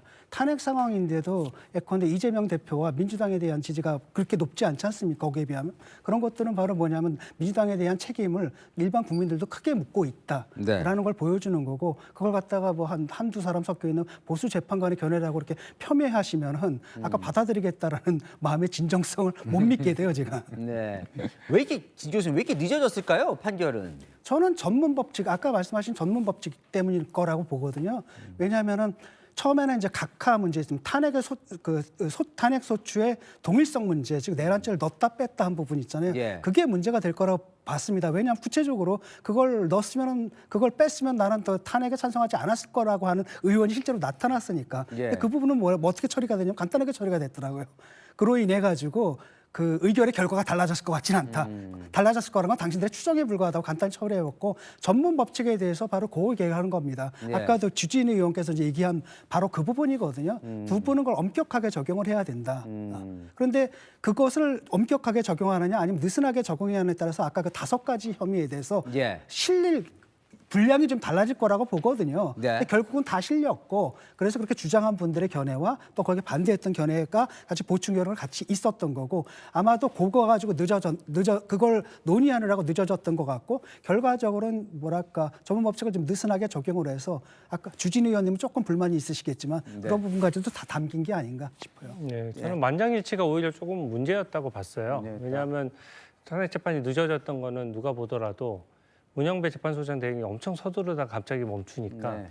아 6표가 안 모였구나, 6명의 재판관이 동의하지 않는구나라고 했거든요. 근데 원래 원칙은 그 상태에서 평의를 했으면 사실 빨리 선고를 해야 맞는 것인데 네. 선고가 멈춰지고 갑자기 시간이 끌리면서 민주당이 법률안도 내고 마은혁 후보를 임명하는 걸 압박하고 갖은 방송에서도 헌법재판관들을 압박하는 모습이 보였거든요. 예. 그런 것들이 선고 시기를 인위적으로 조정한다든지 또 선고하는 재판이 이미 끝난 상태에서 그 재판을 하는 재판관 구성을 좀 바꾸려고 한다든지 이런 시도들이 다 법치주의를 위협하는 네. 측면이 있고, 사실은 그렇기 때문에 5대3 구도에서 한 명의 재판관이 또 생각을 바꿨을 수 있죠. 평의가 네. 계속되다 보면. 그랬을 경우에 그 다른 재판관들도 사실은 자기 목소리를 정확히 내야지 헌법 가치나 체계에 대해서 국민들이 좀 더 깊은 생각을 하게 되고 깊이 성찰하게 되고 거기에 대해서 승복률이 더 올라갈 수도 있는데, 이게 사실은 한 명 넘어가서 이제 이것을 어떻게 보면 국론 분열이 너무 심하니까 만장일치로 몰아주는 장면인데, 법치주의만 놓고 보면 그것은 바람직하지 않다. 저는 그렇게 생각합니다. 만장일치는 저는 불가피했다고 보거든요. 지금 5가지가 있지 않습니까? 5가지 중에서 5가지가 엔드로 연결될 필요가 없어요. 5가지가 다 있어야지 되는 게 아니라 5가지 중에 하나, 그 하나하나가 다 중요하거든요. 그 하나만이라도 인정이 된다면 사실은 이건 탄핵 인용으로 갈 수밖에 없는 거거든요. 예. 그렇기 때문에 그 부분 가지고 그 중에서 5가지 중에 얼마만큼 넣을까를 가지고 토의한 게 예를 들어서 탄핵의 인용이냐 기각이냐를 갖다 좌우할 수 있는 그런 사안은 아니었다고 봅니다. 자, 그 야당 의원에게 예. 한번 여쭤보고 싶은데, 이제 탄핵 계엄 이후에 그 과정 속에서 많은 사람들이 윤석열 대통령을 지키겠다고 거리로 나왔습니다. 예. 그리고 대통령 지지율은 올라갔고요. 이 현상은 어떻게 보십니까? 그러니까 이게 12월 3일 위헌 불법 비상계엄이 일어나고 네. 한 2, 3일 정도는 우리 주 의원께 죄송합니다만 국민의힘 의원들께서 사실은 고개를 잘 못 드셨어요. 예. 그러다 한 3, 4일 지났는데 국회 가면 의원 목욕탕 있지 않습니까? 예. 거기에서 서로 뭐 옷 벗고 많은 이야기를 솔직하게 나누는데 국민의힘 의원님들도 이 비상계엄이 잘못됐다고 다 인정하셨어요. 예. 그런데 그때 3, 4일 지났을 때 나온 말이 뭐냐면 정쟁화라는 말이었어요. 예. 지난 2016, 17년에 박근혜 전 대통령 탄핵 때 우리가 너무 쉽게 정권을 내줬다. 그러므로 이번에는 그렇게 쉽게 내주지 않을 거다. 윤석열 대통령의 탄핵은 다 인용은 기정사실화하고 결과적으로 다음 차기 정권에 관한 문제를 생각하신 거예요. 그래서 예. 그때 나온 얘기가 정쟁화라는 말이 딱 한 3, 4일 지나 나오더라고요. 그러면서 이제 이것을 쉽게 얘기하면 법 기술을 동원한 여러 가지 문제라든가 이런 것들을 가지고 쉽게 얘기하면 본질을 흐리기. 예. 본질은 사실 진중홍 교수님 얘기하신 대로 5건의 종류의 탄핵 소추 사유 중에 하나만 해당이 돼도 탄핵이 되는 건데, 그걸 하나하나를 절차 문제부터 하나하나 소추 사유를 가지고 따지고 물고 늘어지기 시작했죠. 네. 그러면서 논쟁이 됐어요. 정쟁화가 된 거죠.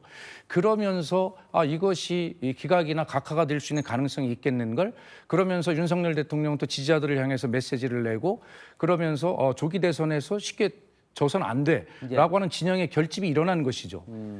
2016, 17에서 얻은 잘못된 교훈이 이번에 그렇게 한번 실행을 해보려고 한 것이다. 저는 그렇게 미안하지만 그렇게 생각합니다. 그래서 보수 결집이 일어났는데 그것이 허망하게 된 것이죠.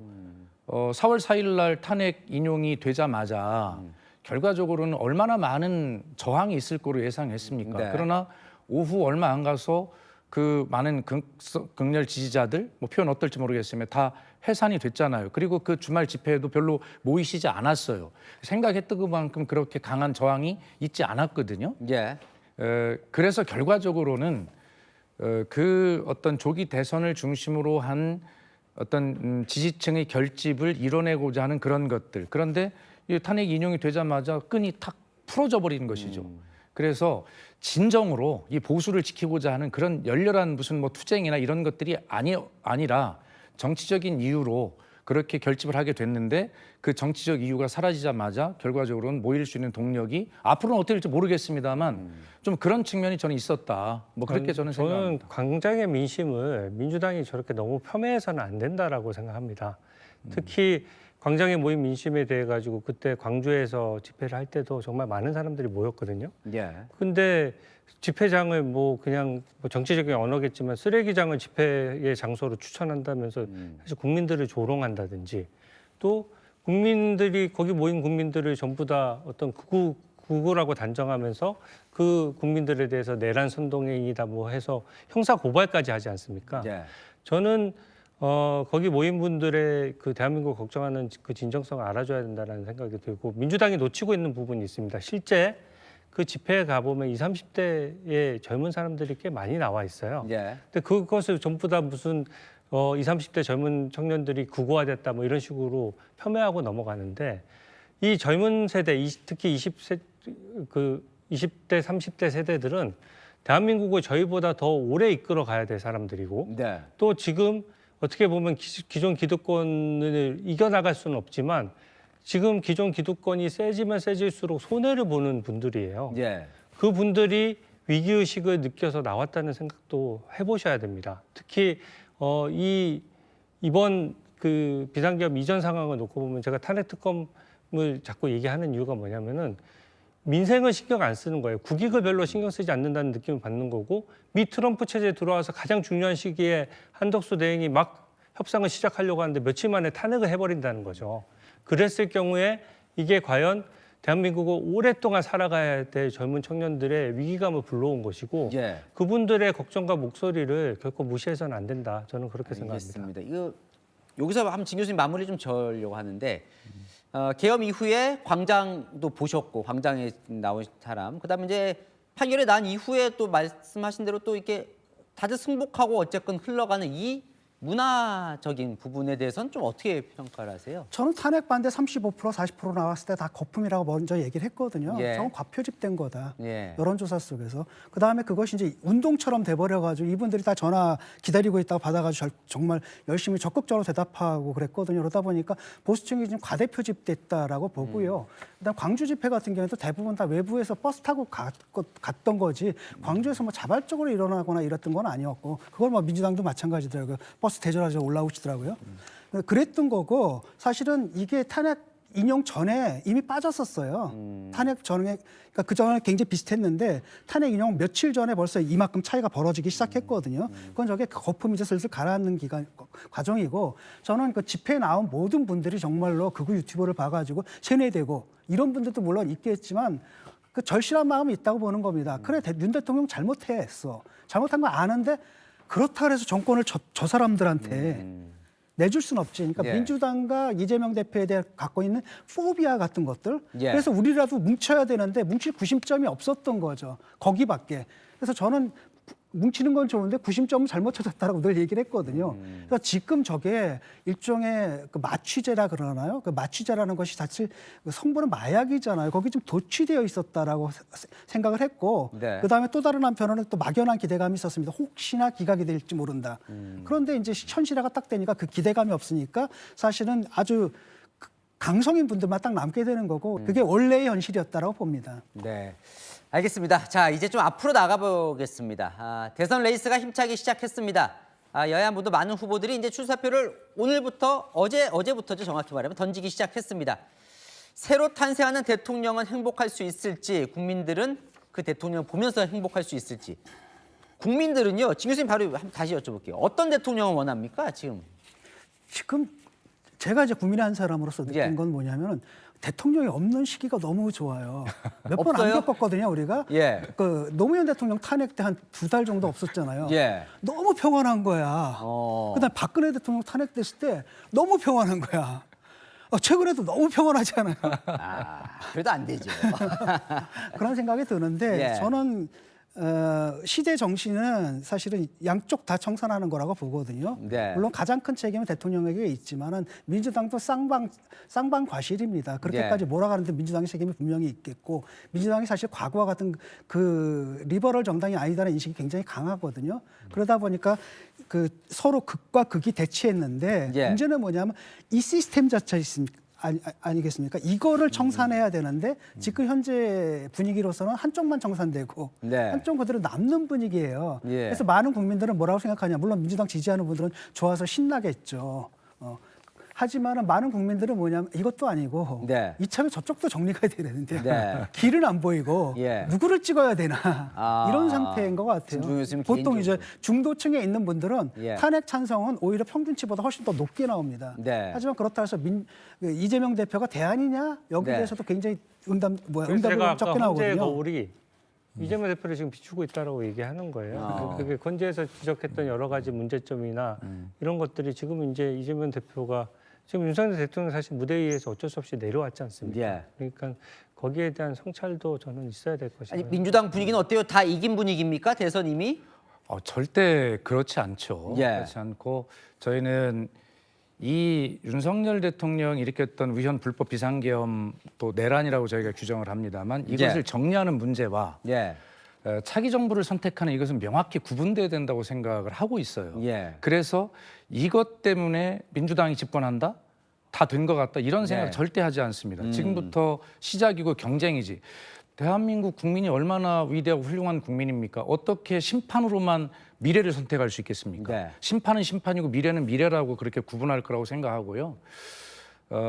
끝나기 전에 제가 꼭 한 말씀 드리고 싶은 것은 아까 우리 이제 주 의원님께서 말씀하신 이런 부분도 한번 제 말씀을 들고 생각을 해보세요. 그러면 한덕수 대행을 탄핵한다. 최상목 대행을 탄핵한다. 그러면 탄핵을 하지 않고 가만히 놔두는 것이 능사인가? 예를 들면 이런 거죠. 마은혁 재판관을 임명하는 것. 그다음에 초기에 한덕수 대행은 헌법재판관 국회 선출목 3명을 임명하지 않았어요. 아예 12월 26일 날은 담화를 통해서 나는 종국적으로 끝까지 임명하지 않을 거야라고 네. 담화를 발표해요. 헌재가 결정했지 않습니까? 그건 위헌이라고. 그럼에도 불구하고 위헌 상태를 최고위 공직자가 계속 유지하고 있어요. 주진우 의원님 말씀대로 맞습니다. 한덕수 대행을 탄핵하면 외국에서 우리를 볼 때 불안하게 볼 수 있고 국민도 불안하게 느낄 수 있겠죠. 최상목 경제수장인데 불안할 수 있겠어요. 그러나 제가 개인적 주관으로 말씀드리면 안 믿으실 테니까 객관적 자료로 이야기해 볼까요? 자, 환율이라고 하는 거. 우리 수입 수출업자에 얼마나 영향을 미칩니까? 그런데 작년 12월 26일 날 한덕수 대행이 나는 헌법재판관을 임명하지 않겠습니다라고 발표를 하자마자 이 환율이 즉각 반응을 했는데 이게 무려 미국발 세계 금융위기 2009년에 있었던 그 이후 15년 9개월 만에 환율이 최고치로 뛰어버립니다. 알겠습니다. 자, 그리고 탄핵 사유가 많다는 아니 말씀이신 잠깐만. 것 아니 그래서 같아요. 예. 25년 3월 7일 날 네. 윤 대통령이 근데 근데 탄핵한다니까 완전히 예. 아니, 저는 지금 그 얘기를 왜 하시는지 모르겠거든요.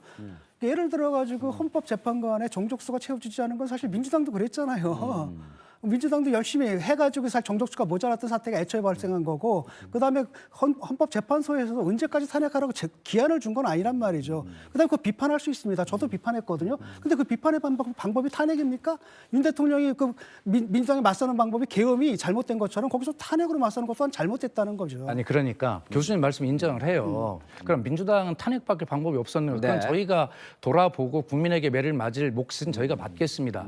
그러나 그것을 탄핵을 했다고 해서 위헌 상태를 유지하고 있는 것을 탄핵을 했다고 해서 민주당이 탄핵한 것이 100% 잘못됐다. 줄탄핵했다. 사유는 있었다. 이렇게 이야기하는 것도 잘못됐다는 것이죠. 근데 혹시 근데 정권이 그것도 말이죠. 뭐 8개 중에 한 2-3개가 인용되고 그래서 말이 되는데 8대0, 9대0이면 그건 좀 아니지 않습니까? 사실 이제 탄핵이라는 제도를 있어도 그 전에 안 썼으니까 정권이 바뀌어서 정권이 이제 됐어요. 근데 야당이 여소야대가 됐어요. 그러면 또 탄핵 좀 그런 것도 생각을 안 아니 하십니까? 그러니까 앵커께서 한번 돌아보셔야 되는 게 네. 그럼 과거에 지금 이만큼 이만큼 헌법과 대통령이 법률을 그렇다는 대놓고 겁니다. 무시하는 공직자가 있었는가도 한번 생각을 해봐야죠. 그렇군요. 예. 그리고 예. 진 교수님 제가 뭐 반박하는 것은 아닙니다만 자 헌법재판소에서 민주당의 탄핵소추를 다 8대 9대 기각했다 말씀하시는데 기각했죠. 네. 그러면서도 거기에 다른 단서는 뭐냐면 민주당의 탄핵소추권이 남용됐다고 볼 수 없다. 그리고 네. 헌법을 수호하려고 하는 적극적 의지를 가지고 있어야 한다라고 하는 것까지 다 붙였어요. 네. 그렇기 때문에 이 헌법을 지키려고 하는 노력을 해야 된다는 것을 강조했고 민주당이 그래 심했다고 할 수 있습니다. 네. 그러나 그런 것들에 대해서 민주당이 윤석열 대통령이 계엄을 할 정도로 민주당이 잘못했어라고 몰아붙이는 것도 오늘 잘못이다. 토론의 취지에 맞지 않습니다. 네. 그러니까 마찬가지 논리로 그래요. 헌재에서 네. 결국은 뭐 이렇게 결정 기각이 됐거든요. 여태까지 민주당이 30몇 번 했잖아요. 제가 볼 때는 역사적으로 보게 되면 아마 500년치를 갖다 짧은 기간 안에 다 한 것 같아요. 그렇잖아요. 그 전에 사실 탄핵인 게 있었습니까? 없었거든요. 요 짧은 시간 안에 이렇게 몇십 번을 했거든요. 이게 정상적인 겁니까? 헌재에서 얘기를 한 건 그거 너희들 국회 권한이 있다라는 얘기고 이른바 예. 직권남용까지 볼 건 아니다라는 거지. 그것 자체가 뭐 너무한 게 아니다라는 그러니까 판단을 내는 결국은 건 아니라는 거죠. 탄핵이란 제도 자체를 너무 많이 쓰셨다는 비판이신 것 제도적 같고 절차를 안 그런 하는 부분도 그러니까 제가 박 의원님은 말씀드렸지만 탄핵을 할 충분한 사유가 있었다. 아니, 사유는 있었지만 예. 민주당이 탄핵이라는 카드밖에 쓸 수 없었냐 선택이 예. 그거에 대해서는 저희가 돌아보고 또 예. 국민께서 그게 회초리를 드신다면 그것도 감내하겠다 그렇게 말씀드리는 겁니다. 네, 정리를 해주셨습니다. 네, 이익의 균형이 맞지를 않아요. 일단 기본적으로 네. 마은혁 후보 임명 문제 중요한 문제죠. 하지만 트럼프 체제의 관세에 대응하는 국익과 비교했을 때 너무 차이가 많이 나는 겁니다. 그러니까 마은혁 후보를 임명 안 했다는 이유로 지금 탄핵 소추를 하니까 헌법재판소조차도 예. 이게 탄핵 사유가 안 된다고 보는 것이 나머지 그 이익의 균형이 너무 떨어지는 것이거든요. 예. 그러니까 지금 언론 보도에서 드러난 것처럼 비상계엄 있자마자 그 대선용 예. 임대부터 이재명 대표가 했다는 보도 지적도 있었지 않습니까? 그런 예. 것처럼 이게 과연 국익을 고려하는 것이냐라는 물음을 국민들이 또 던지고 있는 하나는 것이죠. 최상목 대행 같은 경우 시직도 없잖아요. 네. 그런데 하더라고요. 그걸 보면서 저 사람들은 그 탄핵 그 성애자인가 이런 생각까지 들거든요. 저건 성적 취향 아니면 설명이 안 된다. 아, 네. 교수님 그 말씀은 좀 취소하시는 게 맞을 것 같습니다. 그 네. 말씀은 좀 심한 표현이시고요. 그래요. 예. 어쨌든 저희도 그러기 때문에 이것을 그 법사위로 넘겨서 저희도 속도 조절을 하고 있는 것 아닙니까? 네. 야당으로서는 여러 가지 그 선택을 통해서 또 그걸 속도 조절을 통해서 우리 또 상대를 압박할 수도 있고 하는 민주당의 전략일 수 있어요. 네. 예. 자, 알겠습니다. 그 진 교수님한테 여쭤보는데 이제 지금 여소야대라서 힘들었고, 예. 근데 이제 만약에 이번에 정권이 교체가 되면 의회와 이제 대통령을 다 갖게 되는 이제 여당이 되시는 겁니다. 사실 답은 없죠. 여소야대 대통령이 좋은 건가, 여대야수 대통령이 좋은 건가. 국민들한테는 어떤 게 좋은 건지, 뭐 좋다고 나쁘다고는 아니더라도. 아니 그거는 예를 들어가지고 그 김대중 대통령 같은 경우 여서야대 아니었습니까? 예. 굉장히 그 소수 정당을 가지고도 그 무리 없이 국정을 운영을 했고 오히려 그때 더 잘하지 않았습니까? 그 양보를 하면서. 그래서 저는 뭐 그것 자체가 여소야대냐, 뭐 야대 여소냐 이것이 국정 운영의 성패를 좌우할 거라고 보지는 않고 어떤 예. 태도로 임하느냐가 더 중요한 것 같고 지금 걱정되는 건 하나는 그거라는 겁니다. 일단은 뭐 계엄을 하셨으니까 뭐 탄핵이 인용되는 건 너무나 당연한 거고 왜냐하면 이건 우리 공화국 질서에서 용납할 수 없는 짓을 하신 거거든요. 그 분께서. 그건 정리가 되는 건 너무 당연한데 그다음에 그러면 우리나라의 밝은 미래가 펼쳐질까? 저는 이게 그렇지 않거든요. 저는 사실은 또 다른 호러 비전이 펼쳐지는 겁니다. 지금 190석 가지고 그 제왕적 대통령 상대로 그렇게 꼼짝 못하게 만든 그 당이 네. 이제 행정 권력까지 갖게 되거든요. 그 당이 어떤 당이냐면 판사 탄핵까지 하겠다라는 거하고 그다음에 형법도 뭐 어떻게 고치고 뭐 이런 것까지 하거든요. 그러니까 사법부까지 장악하려고 하는 이런 당이란 말이죠. 그다음에 이번에 헌법재판관 임명할 때도 아니 그전에는 자기들 임명 안 하고 가만히 있었거든요. 한 명이 임명하는 거 가지고 목숨 걸고 달려들 때. 네. 그러니까 그다음에 대법원장 뭐 대법원 또 판사들 임명할 거고라고 하게 되면은 완벽한 사법과 입법과 행정에 완전 장악이 일어날 텐데 그때 견제가 되겠느냐? 네. 저는 견제받지 않는 세력은 막 폭주할 수밖에 없고 민주당은 사실 대통령이 있는데도 폭주한 그 정당인데 박 의원님도 좀 그게 좀 무서워요. 책임감은 솔직히. 훨씬 커지는 거죠? 당연히 그렇죠. 예. 그렇고 저는 이렇게 한번 말씀을 드려보고 싶어요. 예. 민주당은 왜 방법이 탄핵이라는 방법밖에 없었냐? 네. 뭐 달게 받겠습니다. 그러나 민주당이 바보입니까? 민주당 국회의원들은 국민의힘 국회의원들만큼 모자라서 그런 방법을 택할까요? 예. 민주당이 독주를 한다고 말씀하시는데, 예, 민주당도 다 지혜가 있고 집단 지성이 있습니다. 왜 이런 환경이 만들어졌는가에 대해서 닭이 먼저냐 알이 먼저냐라고 논쟁할 필요는 없어요. 네. 결과적으로 이 전체가 우리 현재 전체의 정치 문화의 수준일 겁니다. 지금 오늘 토론의 목적이 이걸 어떻게 하면 높일 거냐를 그렇죠. 좀 토론하고 있는 것 아니겠어요?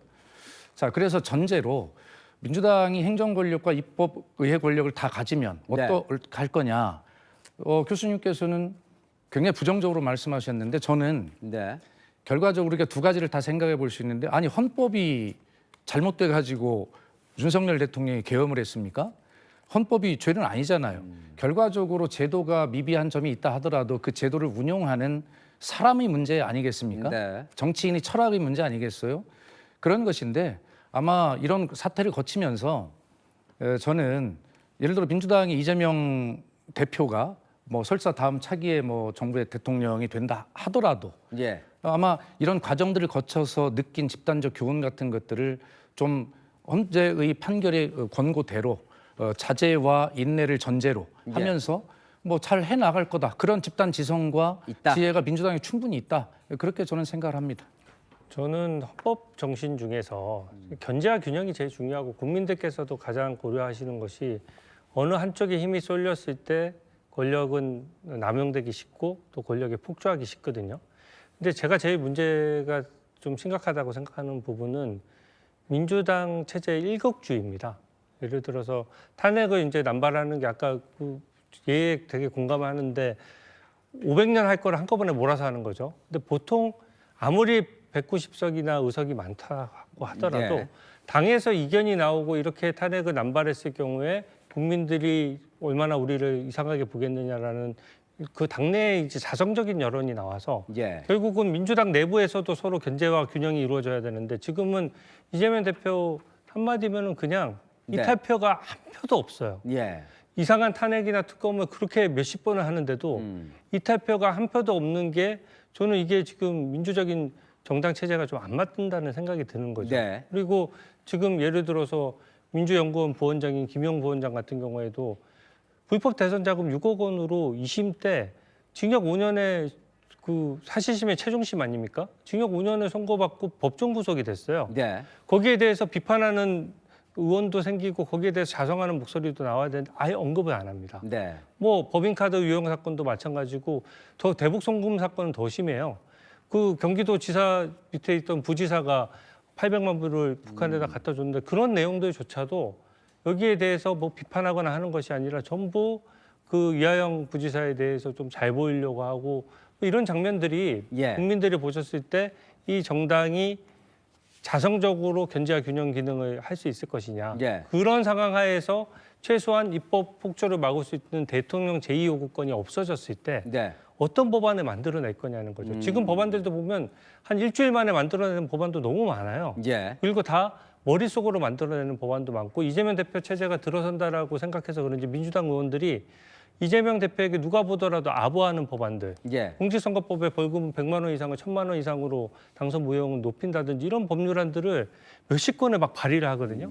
저는 이런 점이 진짜 걱정이 되는 것이죠. 이 부분에 대해서 좀 말씀을 드리면 굉장히 중요한 부분이거든요. 계속 그 민주당의 탄핵, 입법 독주를 이제 지적을 하시니 잘 들었습니다. 그러면 저도 한 말씀 여쭤보면 이런 거죠. 윤석열 대통령 한덕수 대행, 최상목 대행의 거부권 행사, 제2요구권이 무려 40번이거든요. 500년 모을 수 있는 탄핵을 다 했다 하시는데 역대 거의 가장 많은 그 거부권을 행사했어요. 자, 그러면 좋습니다. 뭐가 먼저인지 따지자는 게 아니라 이런 거죠, 원칙은. 어떤 당이든 당론으로 발의하는 법안이 있습니다. 예. 그러면 다른 당에서 반대가 있어요. 그러면 이 법안에 대해서 그 당의 의견이 담긴 반대 의견이 담긴 예. 법안을 내야 합니다. 그러면 서로 제출된 법안을 가지고 법안심사 소위에서 서로 따져보고 토론을 해서 상임위에 올려서 절차를 밟게 되거든요. 그럼 그 과정에서 서로의 의견이 절반씩 섞이든 3분의 1 섞이든 하는 것이 되는데 민주당이 입법 독주를 한다고 이야기를 하면서 국민의힘은 민주당이 내는 법안에 대한 반대 법안을 한 번도 내지를 않았어요. 네. 그리고 민주당이 그러면 혼자 처리할 수밖에 없잖아요. 입법 독주한다고 이야기합니다. 그러면서 이 법안이 통과되면 대통령에게 거부권을 행사하도록 요구할 것이다. 그게 40번입니다. 자, 이것이 민주당의 입법 독주입니까? 아니면 거부권이 남용입니까? 네. 이런 것에 대해서 할 말이 없어서 안 하는 것이 아니라 예. 오늘 우리 토론의 주제가 어떻게 하면 정권이 바뀌었을 때 이런 것을 되풀이하지 않느냐를 지금 가지고 토론을 하는 거 아니겠어요? 네. 그렇기 때문에 주진우 의원님 말씀하신 그 부분을 제가 계속 들었습니다. 우리가 잘못한 부분에 알겠습니다. 대해서. 그 인정도 했어요. 예. 지금 제가 말씀드린 이 부분에 대해서 입법 독주라고만 하지 말고 왜 국민의힘은 그렇다면 대화와 타협의 장인 국회를 그렇게 활용하지 않았는지. 상징적인 장면이 하나 있지 않습니까? 그 법사위는 원래 소수당한테 주기로 돼 있는데 네. 그런데 그걸 갖다 민주당에서 그냥 가져갔잖아요. 예. 그때부터 폭주는 시작됐다고 보거든요. 객관적 사실입니다. 아니 그걸 하기 전에 왜 그런 법안에 대해서 발의 요청하지 않느냐는 거죠. 쉽게 말하면 근데 법사위장을 내가 가져가겠다라는 것은 폭주를 하겠다는 의지의 선언인 거예요. 그렇지 않으면 이 관례대로 줬어야 되는 거죠. 알겠습니다. 뭐 치열하네요, 그죠? 또 정답을 찾기가 참 쉽지는 않은데 진 교수님 이게 좀 이 얘기를 하면 어쨌든 마무리 져야 되니까 불행한 역사를 좀 대통령의 이 불행한 대통령의 고리를 끊어내기 위해서는 하나지만 좀 뭘 해야 됩니까?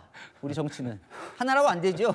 하나로 안 되고 지금 정당이 다 망가졌거든요. 예. 이 정당이 말이죠. 정당이 아니에요. 아. 사당화됐지 않습니까? 사실은 민주당은 이재명의 민주당이고 이재명을 위한 민주당이지 않습니까? 예. 당대표가 막 당원도 마음대로 고치고 그다음에 자기가 넣은 그 당원을 갖다 말 한마디로 빼버리기도 하고 그다음에 그 공천 학살을 통해 가지고 옹땅 자기 말 듣는 사람 그다음에 이견을 가진 사람들을 다 배제해버리고 그래서 완전히 뭐 유일당처럼 돼버렸고 네. 국힘 같은 경우에도 뭐 그 정도는 아니다 하더라도 결국 대통령 바라기 하다가 여기까지 온 거 아니겠습니까? 이러다 보니까 정당이 제 기능을 못 하는 데다가 양당 다 보니까 유튜브 정치에 지금 잡아먹혔습니다. 예. 사실 보게 되면 아니 민주당 의원들이 당선증 들고 김어준 방송 나가가지고 이거 하고 있어요. 공천 김어준한테 받았다는 얘기가 사실상 좀 그러고 있는 거고 그 대통령은 또 뭐라 했습니까? 뭐 레거시 미디어 보지 네. 말고 잘 정리된 유튜브 보라 뭐 이렇게 되면서 이들의 영향가에서 사실 정당 정치가 좀 망가진 상태거든요. 그러는 가운데 오로지 대장 하나 내세워가지고 서로 쌈질하는 이런 거란 말이죠. 그래서 이게 총체적인 문제라서 네. 일단은 저는 정당 정치를 좀 확립해야 된다. 정당이 정당이어야 된다. 이걸 좀 확립하는 게 중요하다고 봅니다. 알겠습니다. 아까 진 교수님 좀 야당의 줄타기 좀 비판하는 과정에서 좀 부적절한 표현이 있었다는 말씀을 다시 한번 좀 정리를 좀 하고 저는 60초 후에 돌아오도록 하겠습니다.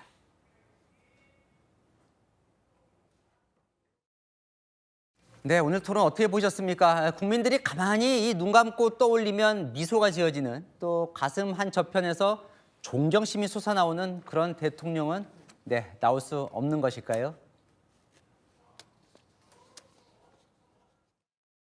네, 다음 주 특집 토론 대통령을 말하다에서 또 다른 길을 찾아 떠나보겠습니다. 늦은 시간까지 시청해 주셔서 감사합니다.